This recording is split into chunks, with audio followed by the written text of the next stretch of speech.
Good morning friends, स्वागत आहे. तर न्यू रेसिपीची ब्लॉग बघण्यासाठी सबस्क्राइब करा, लाईक करा, शेअर करा आणि कमेंट करा. थँक्यू.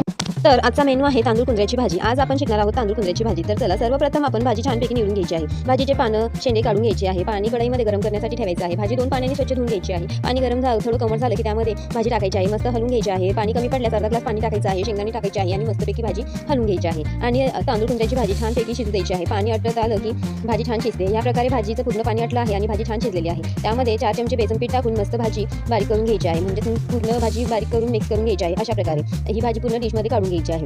आणि कढईमध्ये तेल टाकून मस्त जिरं कढीपत्ता टाकायचा आहे आणि लसूण मिरचीचा ठेचा टाकून घ्यायचा आहे. हळद, धनी पावडर, मिरची पावडर आणि चवीप्रमाणे मीठ टाकून मस्त फ्राय करून घ्यायचं आहे. आणि त्यानंतर भाजी टाकून घ्यायची आहे आणि भाजी छानपैकी फ्राय करून घ्यायची आहे. आणि मग ज्याप्रमाणे तुम्हाला पाणी लागत असेल आणि ज्याप्रमाणे तुम्हाला भाजी घट्ट लागत असेल त्याप्रमाणे तुम्ही त्यामध्ये पाणी टाकायचं आहे. आणि मस्तपैकी भाजी शिजत आलेली आहे, म्हणजे आपली भाजी तांदूळ कुंद्र्याची पूर्ण शिजलेलीच आहे. तर तुम्ही नक्की करा. ही भाजी खाल्ल्यास तुम्ही नक्की शिल्लक एक पोळी तर नक्कीच खाशाल. तर भाजी तयार झालेली आहे. सर्व करा. थँक्यू. सबस्क्राईब